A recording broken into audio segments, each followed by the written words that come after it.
This is Tower of London, and this is Tuesday.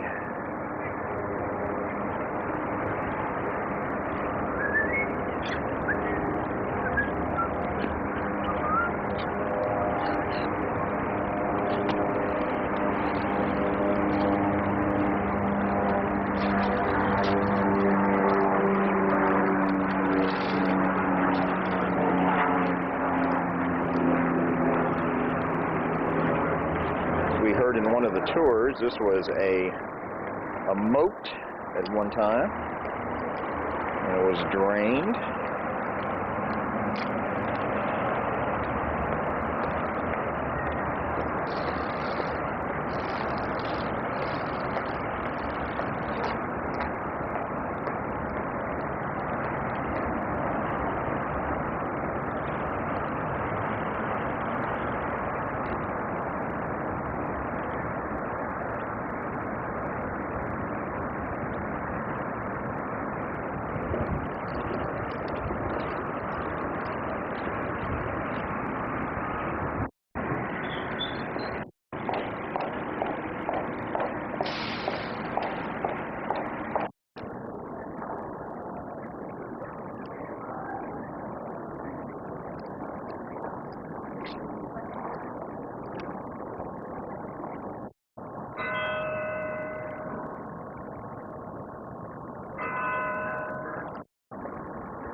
Cindy, why don't you talk into the camera? Is that London Bridge? Tell them what day it is. Is it London Bridge?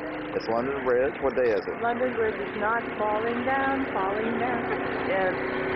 Tuesday, December 23rd. December 23rd of our London honeymoon in 1987. And we're at the Tower of London, and that's Wayward. I can't read it. Ladies and gentlemen, it's my privilege to welcome all you nice people to Her Majesty's Royal Palace of Forces, the Tower of London. Now, they started work on this huge edifice here in the year 1078 on the orders of William the Conqueror. He ordered the building of the central keep, the White Tower. He even called it the White Tower. Now, it was 12 years after he landed that he ordered the building of it. And he ordered the building of it because he didn't get on very well with the people of London. They wouldn't let him in to start with, and he had to take several of them, the big shot, up to a place called St. Alban, where shell-like ears were pinned back, words were said, and eventually they opened the gates and let him in. So he decided that he would keep an eye on them. And the whole idea of the White Tower was to overawe and to subdue the city of London. To keep an eye on the big hairy Saxon over there. Now, William, to add insult to injury, actually used the city wall on the east and the south. He threw a palisade and a ditch around between the two angles, and he built his White Tower. He never lived here. He died before they finished it. It was his second son who actually came here with his good friend Thomas à Becket, incidentally, who he made constable of the place. Now, the successors to the Normans decided that this one tower with a couple of old city walls on the east and the south and a palisade and a ditch, the successors considered that was not good enough. So they destroyed the city wall on the east and they pushed out to the east about 200 yards. They pushed up into the city and they came west into the city and they built a huge wall. Staying on the river line, they enhanced that wall and they built what we now call the inner wall. 60 foot high, 30 foot thick for the majority of its circumference. And on that wall they also built 13 towers at intervals around it. The strongest, all facing the city of London. Now that was completed, that tower we see there to the side here, that was the main gate. And if you look on a map of the city of London, even to this very day, you will see a street lined up with that called Great Tower Street. They've cut it off partially. They've made a cul-de-sac just up here where the cars are parked, and they call it Gloucester Place now. But for many, many years, that was the end of Great Tower Street. And you came out of there, straight across, and into the tower. Now, Edward I came along. He didn't fancy this one wall job, so he decided 2 walls were going to be his forte. Up they came, started on this wall. But for the second wall, they brought people across from the continent, men who could manage water, men who knew about the moving of rivers. And they pushed the river back. They reclaimed the land, and they built 6 towers along the river front. Then they completed the wall with 2 bastions, one on that corner and one on the northeast corner. They were originally for catapults, but updated, upgraded in Tudor times to take cannon. The moat was dug on the orders of Edward I. 120 foot wide, 25 foot deep. The idea, of course, was to, as a bit of a, make a disadvantage for anybody trying to get in. Also, it also helped for people trying to get out. But it was 5 foot deeper than the bed of the river, so that when the tide receded away down to the sea, we were always left with 5 foot of water in the moat. A good idea for the military mind. They thought it was the big need. But as far as sanitation was concerned, I'm afraid it was one of the worst things they could ever done. Because anything that needed to be got rid of, obnoxious fluids, solids and things like that, from persons living in the tower, was thrown over the wall and it sank into the moat, especially the solids. And they sank to the bottom of this 5 foot bit of water that was always left there. And when the tide came in very gently, of course, it just stirred it all up. And we had the biggest, smelliest open sewer in the city of London all around the tower. Well, they got rid of that in 1843, turned that into a very happy, healthy place to live. And of course, they overjoyed the garrison because they filled the moat in with solid earth, sand and shingle, and it gave the soldiers somewhere else to go and do their rifle drill and their foot drill. They were overjoyed, and they all clapped and cheered when the Duke of Wellington told them they could go down there. Now, the whole area we're talking about covers 18 acres. It started off to overall the city. It grew up into being a royal palace. It still is. Sadly, no longer a royal residence. It became the home of the treasure of England. The gold and silver was kept here. 706 years ago, the crown jewels were brought here for safekeeping. And in the year 1400, having the gold and silver here, they started up their own mint for the manufacture of the important coin. That remained here up until the year 1810. The Records Office was within the tower limits. An organisation known as the Board of Ordnance thrived in here. They were in charge of all the guns, all the ammunition, and all the stores for the armies of the early days. They didn't leave us until 1880. We've been used for many, many things. But the most important thing as far as you're concerned is the fact that we were a prison. That's why you came here today, because we had been a prison. You didn't come here because we had the mint here, because we had the Records Office here. You came down here to hear about heads being chopped off, didn't you? Yes. No, you did. Everybody does.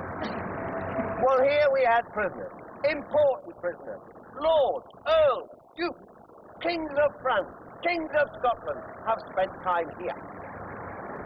In the Tudor times, of course, we had more earls and dukes than enough.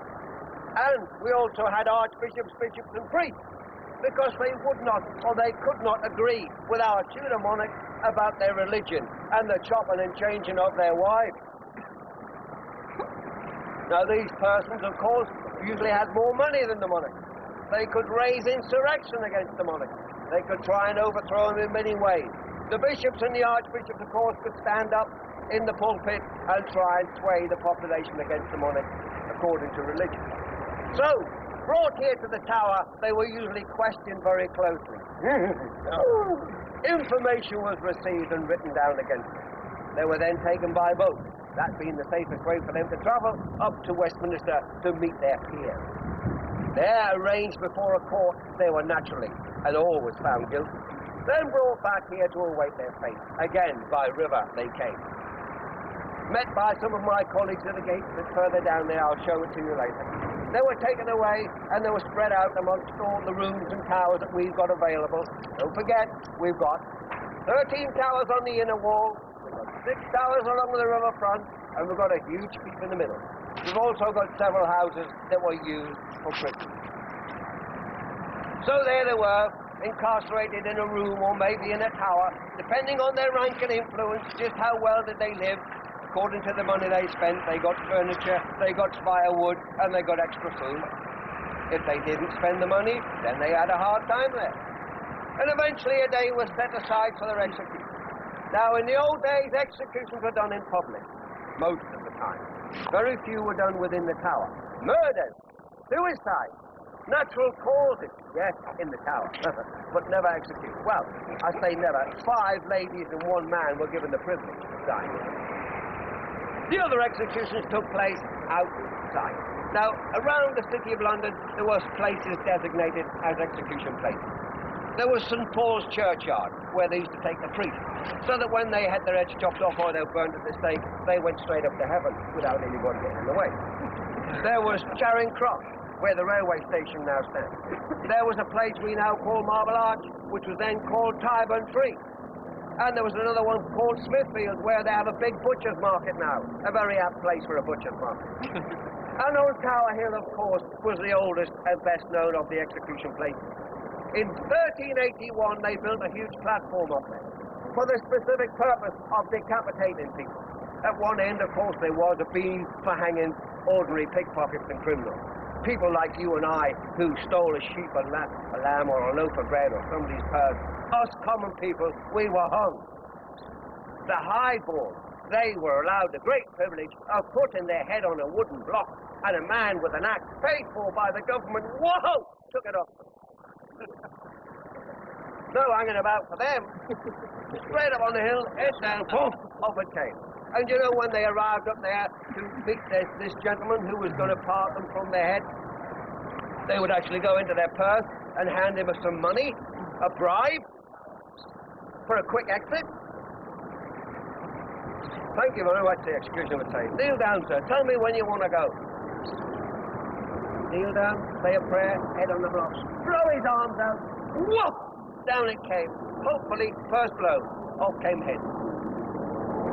Once the head was removed, it was picked up. And everybody seen it. Here is the head of a traitor, they were told. This is how traitors die. God save the king. All 4 corners were visited on the platform. And this was said. The head was then placed on a pike, handed to a soldier, who paraded the grisly relic through the streets of London to one of the many gates, where it was placed above the gate to act as a deterrent. The body, in the meanwhile, stripped of its clothing, wrapped in sacking or cloth, or if a coffin had been provided by the victim, placed in a coffin, onto a handcart and back down the hill into the tower. It came way into the centre, buried in a chapel there called St. Peter's, without service, without ceremony. And it's my intention this morning that all you good people should come with me, and we'll follow the track of that old cart through here. And I'm going to take you in the chapel. You like the idea? The first one to die on Tower Hill was a Simon. The last one to die on Tower Hill was a Simon. Well, I suggest that any Simons go back and get your money. We love the Simons around here. Let's go. All the Water Lane, because when they built this wall here behind me, the River Thames was where you're standing now. It lapped up against the wall there behind you. That wall there goes back to the time of Richard the Lionheart, a man who spent more time in the Holy Land than the Israelites. He was always over there. He also organised the building of that tower, the bell tower. Now, it's called the bell tower very simply because we have a bell up there. Now, what they called it when they first built it, I don't know. But it was built as a defensive tower. And it is the strongest of the 13 towers on that wall. But in the 1530s, as with all towers, it was turned into prison accommodation, as and when required. Now, there are 2 chambers in there. There is no communicating stairway between the chambers because that was removed in 1530 when they built that house. We call it the Queen's House these days, but originally called the Lieutenant's Lodging. But Queen Victoria decided she wanted to call it the Queen's House, so being the old girl was the boss, they call it the Queen's House. Now, there are only two levels in there you can get in there. One at the top, one at the bottom. The lower chamber, you go past the boss's office. The upper chamber, you go past the boss's bedroom. So, whoever was in there was definitely under the control of the man who lived in that house. Well, we had people in there such as Thomas More, man of all seasons, Chancellor of England, poet and scholar, a good friend of Henry VIII. And it was his good friend who put him in there, because he didn't go very much on his divorce, he didn't go much on his remarriage to Anne Boleyn, and he would not sign the Act of Supremacy to make Henry the head of the church. His good friend, called Thomas More's good friend, John Fisher, the Bishop of Rochester, also came in, and he was in the upper chamber. And John Fisher had the audacity to be promoted to cardinal while he was up there. Needless to say, his head was off long before the hat arrived from Rome.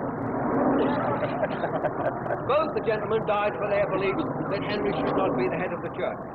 15 miserable months they spent there before they were taken onto the hill. And 400 years after their execution, they were sainted. They were in the Catholic Church, put on the roll of saints, canonized. Now, 20 years after those gentlemen, we had the Princess Elizabeth, and she is was the daughter of Henry VIII by his second wife, Anne Boleyn, in the upper chamber. She came in Palm Sunday 1554 on the orders of her own half-sister Mary, because Mary thought that she was involved in a rebellion against her. However, they couldn't pin anything on her. They put the rebellion down, and Sir Thomas Wyatt, the leader, was brought to the Tower, and he was stretched, but he'd give no information as to the princess's involvement. So she was released. Sir Thomas was decapitated, and the rebellion was over. The princess spent 3 years up in darkest Oxfordshire, a place called Woodstock. Came down as far as Hampton Court just before Mary died. Then into the Tower she came after the death of Mary Tudor, and became Elizabeth I of England. 45 years Queen of this realm, she never once came back into theatre. You know that? Never once came to the Tower. Thought it was a horrible place. Went past, I'm told, some of my older colleagues have mentioned it. Went going down the river in the old barge, "Ooh, boys, please," and things like that have been said, but in here never. Now then, about 301 years ago, we had some more royal blood in the lower chamber. James Scott, the Duke of Monmouth, the eldest illegitimate son of our merry monarch Charles II. Our merry monarch had a wife and 12 mistresses, you know. Hence, that's why he was so merry. But his wife didn't give him a son. His mistresses, however, were very fruitful, I am told. In fact, I wouldn't really say it, but they do say that his family through that.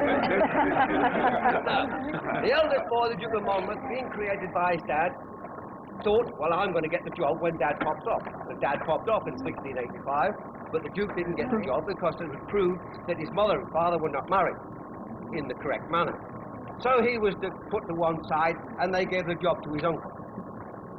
His uncle James II took over, and James Scott, the Duke of Monmouth, went down into the West Country, raised himself a raggle-taggle army, determined to march on London. He even proclaimed himself King of England down in Taunton in that year, 1685. He marched on London, but however, they were waiting for him, and they got him at the Battle of Sedgemoor.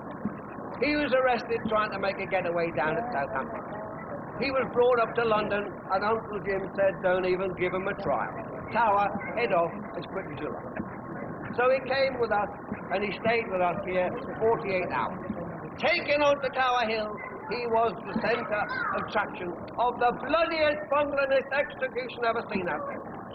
The man with the axe was so nervous at having to decapitate this Duke, who was a very popular man in the eyes of the people of London. He was very nervous. So nervous, in fact, that he took 5 swipes of the axe to remove the Duke's head. The butchery over, someone from here comes zipping out. Oh my God, what have you done? Well, chopped his head off, like you said. He should have been given another couple of days at least. Oh, we've done it wrong. He's got to have a portrait painted. Well, head and body were brought back to the Tower. He was tidied up and his head was stitched back on. And the portrait was duly complete. Within 2 days, they had to do it in 2 days because it was awful. Now, if you'd like to see that portrait, why not make your way down sometime down into the National Portrait Gallery? down in Trafalgar Square and ask them to let you have a look at that. And there you will see a fine figure of a chap. Well, you'll see his face because they've got his up to his chin, covered with bedclothes, lying on a bed. He looks all right, but he does look very pale and drawn. Ford found that the boys were not corrupting the sons of a king, that their mother and father had not been correctly married, so therefore they were illegitimate. It appears their dad in his younger days, about the age of 15 or so, had been promised to a young lady. And that promise was as good as a marriage in the old days, especially when the church got their sticky fingers in on it. Well, he grew up with his brothers and he went out rampaging around in the Wars of the Roses, looping and raping and all sorts of things. And yeah, on one day he'd come across this beautiful blonde, Elizabeth Woodville. So he married her. She was a widow. He didn't tell the young girl, he just had her shipped from home into a convent, where she lay and died.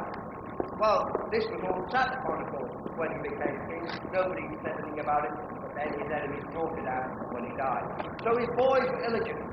They were put up there on the orders of friendly Uncle Richard. Uncle Richard assumed the crown and became Richard III. He then left the Tower to show his face to the people of England.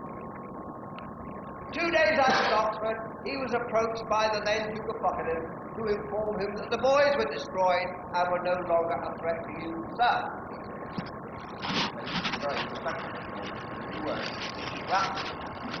Well, the story is, of course, that the boys were murdered up there. Their bodies came down and lay in the guard room overnight at the Anstey. And in the morning, they disappeared. 191 years, there was no trace of those boys. Until in 1674, they were removing some steps on the outside of the White Tower leading up to a door, and on further in, up onto a chapel. The inside steps still exist. The door still exists, but the outside steps were taken away. There, they found the bones of the boys. Those bones were taken down to Westminster Abbey, and they now lie in innocent corners. That's how that got the name the Bloody Tower, given to it by the people of this country, the Tower of Blood, the Bloody Tower. The 8th Earl of Northumberland was found up there, shot 3 times in the chest. A single shotgun was on the floor, and the door was closed from the inside. They said he committed suicide. Sir James Overbury was poisoned to death with arsenic over a period of 6 weeks. He was brought here as a prisoner because he knew a little bit too much about a young lady who was trying to get herself made into a duchess. He knew a little bit about her past life. He was trying to warn his boss, the Duke of Somerset, all about her. But she grabbed him first, had him fixed up and brought here, and then systematically poisoned. So that's another reason why they call that the Tower of Blood, the Bloody Tower. So many people ended up there on a sticky wicket. But you can go in there and have a look and see how it was furnished when Sir Walter Raleigh was with us. We've even got a copy of the History of the World for example. I'll show you how to get in there later. Now you can go in this tower of the place as well as like into the waiting. Now to get into that tower you've got to come back through the archway and round to your left. You will actually go into a dungeon where people did die. It started off like the court down there as a garden. But it became a dungeon which later on, and after the Battle of Wakefield, 60 men on the losing side died of malnutrition and neglect down there. But the upper chamber has always been royal apart. And in there, kings lived when they were here. And then later on, when the king moved over here, near the river, so they get to go through here, that became an audience chamber. And such we have it furnished these days, with a share of the state. But on the eastern side, you will find a small replica of an altar. And for 6 years, up until 1471, May the 21st to be precise, that was the prison for a king, King Henry VI of England and France.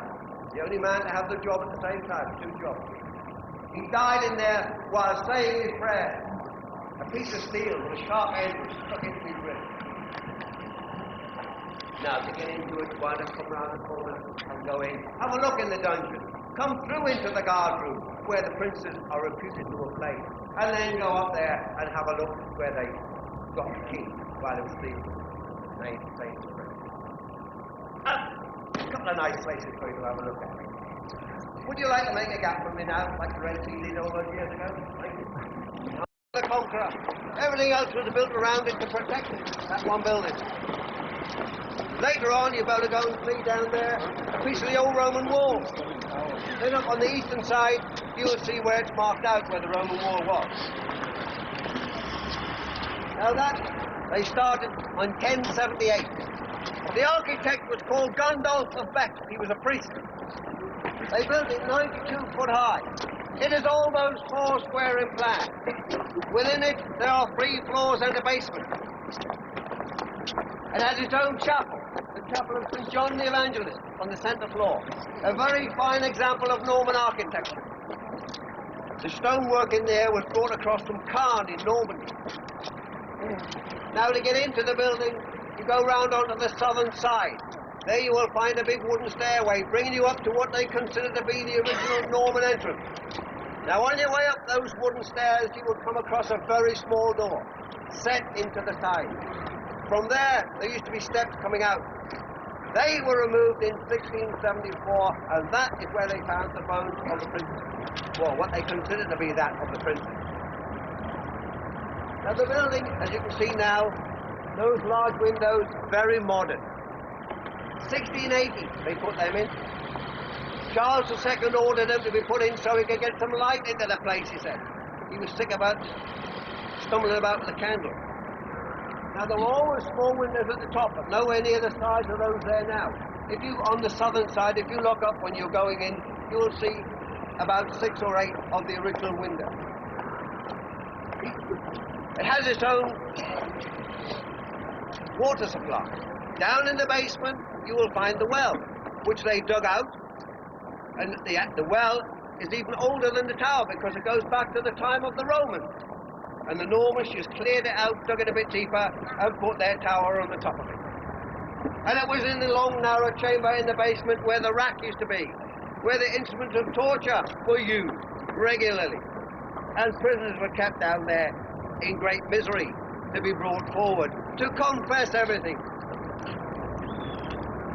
So you've got to go and have a look in that building. These days, however, it houses a very fine collection of weapons and armour, right up through the ages. And you'll see in there some of the armour belonging to Henry VIII. The first suit of armour bought for him by Dad, no doubt. Shoulders like an ox, hips like a ballet dancer. His last suit of armour, no doubt, presented to him by one of his grateful subjects, where all the dimensions are exactly up. And ladies, when you go and have a look at that, look closely into that visor, and I'm sure you will see 2 little piggy eyes looking up. He's checking on number 7 already. It's in there for you to have a look at it. Go in there. There is the Tower of London. You've got to go have a look. Now, to get into the bloody tower, you can either come back down the steps through that doorway back up again, or you can, which is the easiest way, on the other side of that wall, there is a footpath leads you down to the corner, and you can enter the bloody tower. Over there, where those people are just coming down the steps, there is a gallery, and there laid out for you in diagrams, pictures and models is the history of this place over a period of about 900 odd years. A very nice display to go and have a look at and get yourself orientated as to how this place went up. Just like a big building set, actually, piece by piece, slowly but surely. It was, and a lot of it, of course, has been brought down and rebuilt again. They're always doing something here, as you can see over there. There's always scaffolding around. They just move from place to place every week. And that's what it seems like to us. Now then, oh, can you see that blackbird? You may wonder what he's doing, hopping about. Well, you will find 6 of them around the place eventually. One of the tower ravens, we've got 6. Now, ravens, of course, have been around for such a long time in the tower that there is a legend that if we don't have any, the place will fall and with it the monarch. Well, the ravens originally lived here because they were the scavengers. They liked the dead meat that used to lie around. They used to go out in the city and eat the dogs and cats, and there were also pigs and things in there. And they used to do all the scavenging. Well, they used to assist in the scavenging in the city. Now, after the Great Fire, of course, there'd been nowhere for them to roost in the city. They came here in their hundreds and took over the top of the tower. But unfortunately for them, King Charles II wanted that. He wanted the turret on the northeast side for his royal observatory. And there was an argument as to who was going to have possession, the king or the raven. The ravens, they nearly won. Well, the king did win, but he had to keep 6 ravens here to keep the story right, so there's always ravens in the tower. So he had to come to a compromise. He ordered the keeping, King Charles II ordered the keeping of 6 ravens at government expense. These days, of course, our ravens not breeding are brought here as volunteers, just like British soldiers. They get a medical, they get put on the payroll, they are quartered and accommodated, and every day they get fed 6 ounces of meat per bird per day, per app, just like British soldiers. If you're there when it's dished up, you get it. If you're not, you've had it. Their accommodation is over in the corner. They come here at the ages of 18 months to 2 years. Birds that can't cope for themselves in the wild, not actually birds who are fit and healthy, but ones who are reasonably healthy but can't cope are brought here, and they're accommodated and fed every day. They've got names, as I say, they've got numbers, and one of my colleagues takes care of them. He is called the Raven Master, and he gets the vast sum of 600 a day for taking care of them. That's what King Charles said he could have, and that's what he gets. Because it takes a long time to get things through Parliament here, you know. Unless they wanted it. Now then, let's go up on Tower Green and talk about a few ladies with women. Oh, I mean, you couldn't have a better, could you? Bed, breakfast, and education. Let me down. They're all clipped, aren't they? Well, ladies and gentlemen, this area is called Tower Green. The sort of village green of the medieval fortress, where the lords and the ladies would take the air. Certain prisoners with certain rights were allowed to exercise. Archery took place over here. Jousting took place on this area. And it was generally a place of socialising. Now, before I start to tell you about some of the socialising that went there, I'm going to point out some places of interest. Down in the corner, the entrance to the Bloody Tower. As we tell people here when they ask us to go straight down the bloody road there, now over there we have the Beecham Tower. In there you will find over 90 inscriptions left there by prisoners. That's a nice place to go. One of my colleagues on duty up there, probably nodding off. Wake him up gently and he will tell you any information he can about any of the inscriptions in the Beecham Tower. A lot of our North American cousins, of course, call it the Beauchamp Tower, but it's not. It's the Beecham Tower. So, the black and white house in the corner, we spoke about that earlier on. Now that is the home of the governor, so therefore closed to the public. But there are 4 bedrooms for the use of prisoners. There are 4 attics in the top for the use of prisoners. And there are the 2 rooms in the bell tower at the back. So he could have quite a little party in there with prisoners, and of course he made from it by charging them food and bed and breakfast. That's how the lieutenant of the tower made his money. He got nothing from the monarch, he just got the job, and he made his own wages. That was built in 1530, that house, on the orders of Henry VIII, supposedly as a wedding present for Anne Boleyn. Now this building here is very modern. They put it there in 1845 to replace a huge storehouse which burnt down in 1841. And it was put there on the orders of the Duke of Wellington to house the garrison of the tower, 1,000 soldiers of full battalion. Sadly, we no longer have a garrison, but we have a military presence today. The military presence is given by the Scots Guards battalion. This end of this building is now being turned over to the Jewel House. You go up the side of the building and turn into the Crown Jewel. When you come out, having had a look at them, go along past where the soldiers are doing these things, and go back into the building, and then you will find a display of Oriental weapons, including the armour that fit over the back of the weapon. Then go out the back door, which is must be got the one-way system, and go into the Bowyer Tower. The ladies love it in there. We have put on show the instant divorce kit. The axe and the block are waiting just inside the doorbell. Also, there are several instruments of torture and restraint for you to stand back and admire.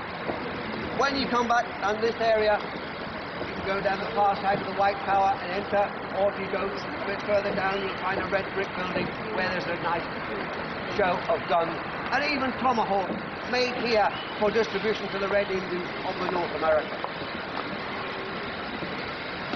Now let's come back, bring our minds down into Tower Green again. Social area, I told you. Well, we had our own private execution platform here as well. Another social event on the calendar. But it was only had 5 events.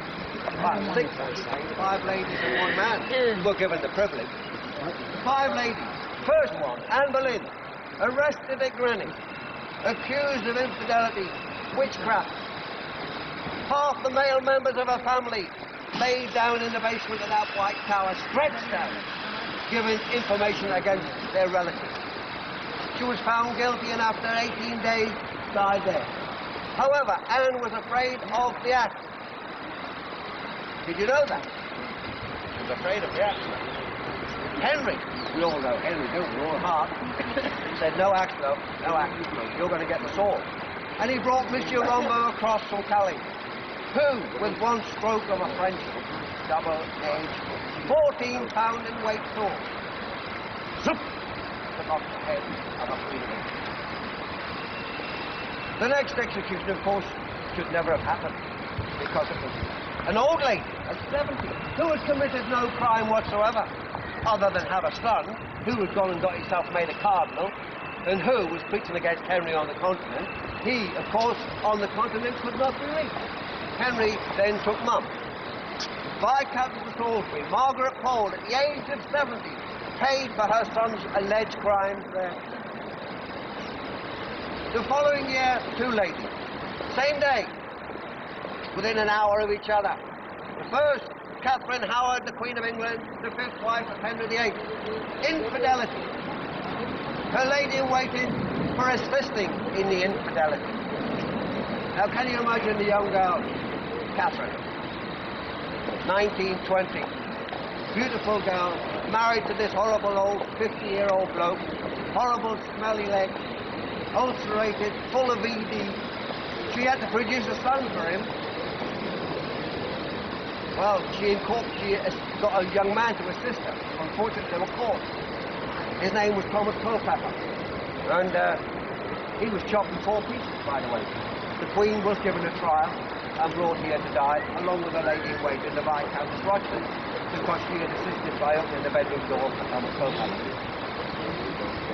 Now, we had a quiet period up until February of 1554, when from the second blue door down on Tower Green, number 5, the home of the jailer, out came the young girl, 17 years of age, Lady Jane Grey, having been placed on the throne of England against her wish by a greedy, avaricious man called John Dudley, the Earl of Northumberland. She was deposed by Mary Tudor and placed here, but because she was so young, she was placed in the house of the family. Now, she was due to be banished to the continent, but Sir Thomas Wyatt raised his rebellion, and here, living in the Tower, was a proclaimed queen, who could have been of great use to him to get some momentum in his rebellion. So she was got rid of before anything could happen. She was married to a young chap by the name of Lord Guildford Dudley, the youngest son of John Dudley. He was a prisoner in the Beauchamp, and on 2 occasions while he was up there in his years of imprisonment, he scratched his wife's name on the wall. Jane is scratched up there in 2 places, and you can go and have a look at it if you like.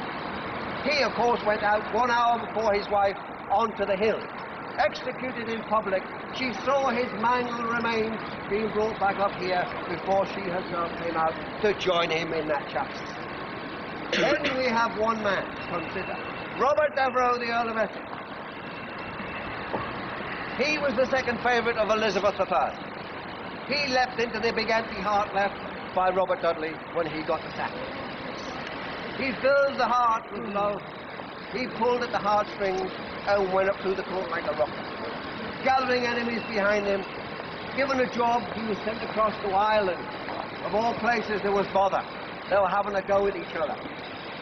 A rebellion. So he went across to try and bring it down peacefully. He was sent as the Lord Lieutenant. He failed in his task. The rebels kicked him out. He came back without being told by the Queen and was banished from her sight. His enemies got cracking and they stitched him up nicely they said he was going to try and kidnap the Queen for his own nefarious purposes. They proved it. They got him through court and they got him organised for execution. But Elizabeth, just like her dad, our heart, said, no, he is not going to die out on the hill. He's going to die over there. Now, when you go round to have a look at these names I've been mentioning, there is one other name there. At the bottom, it says Lord Hastings. Just check the date, 1483. Lord Hastings apparently had gone up to Wales to bring in the new Prince of Wales to bring him down to be made king. However, he was just relieved of the task outside of London and he never got back into it for quite a while. He then came back and he said to the new King Richard III, where are the princes, my liege? Get him outside, chop his head off on the nearest piece of ground you can find. The nearest piece of ground. Well, we don't know exactly where it happened, but as our orders are to keep Britain tidy, we've got to turn over. Now, folks, we're going to go into a chapel. It is a house of prayer, a house of God. We would like you, if you would, to respect it as such.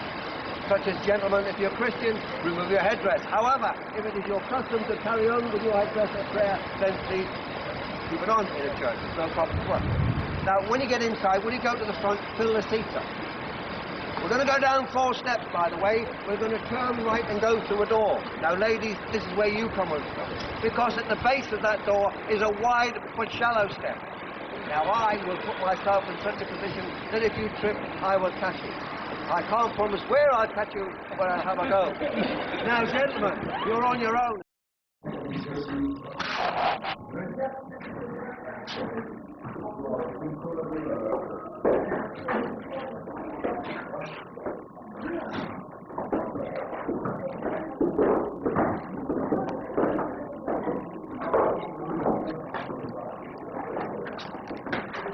Tell us about the tapestry. I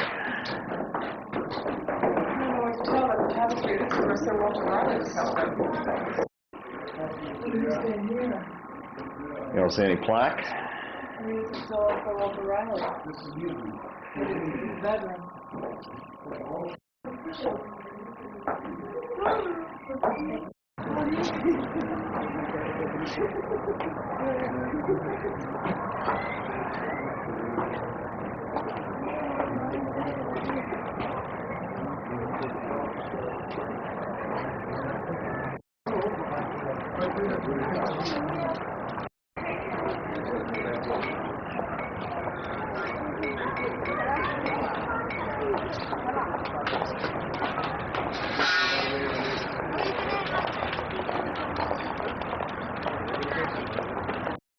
Tell the people back home you're having fun. I'm having fun.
That is the White Tower, where the armor is kept.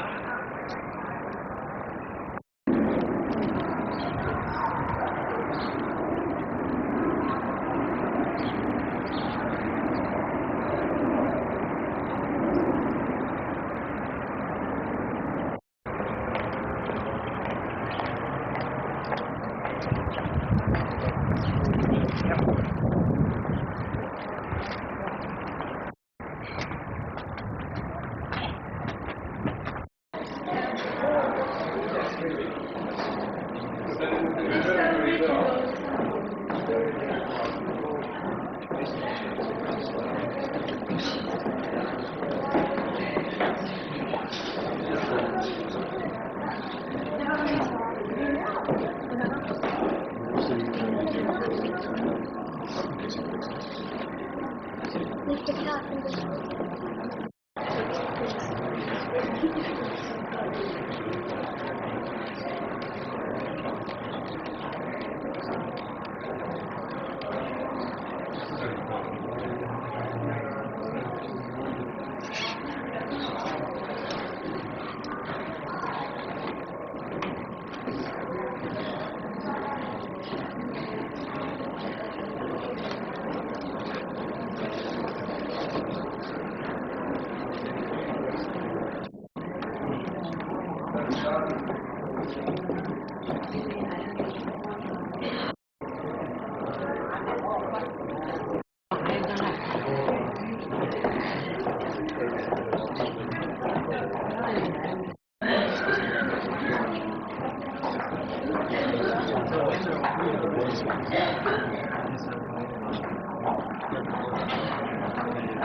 hacer que esto se chévere.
Since 2005. I'm sorry.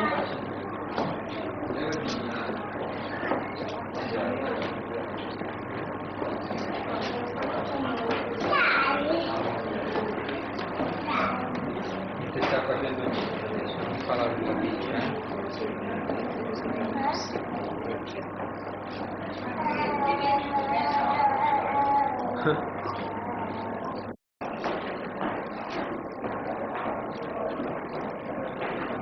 Cindy, you want to tell the folks back home what you're doing?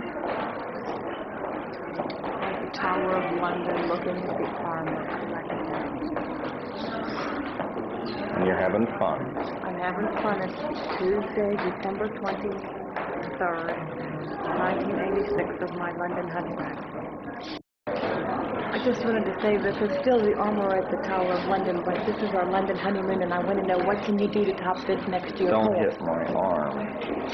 What can you do to top this next to your pool?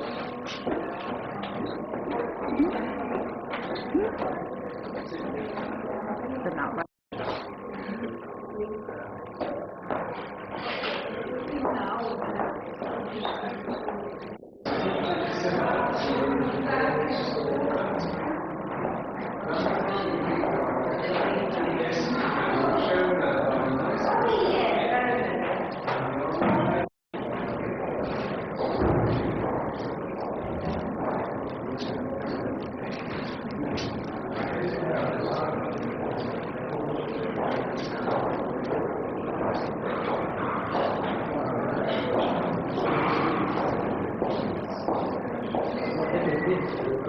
Thank you.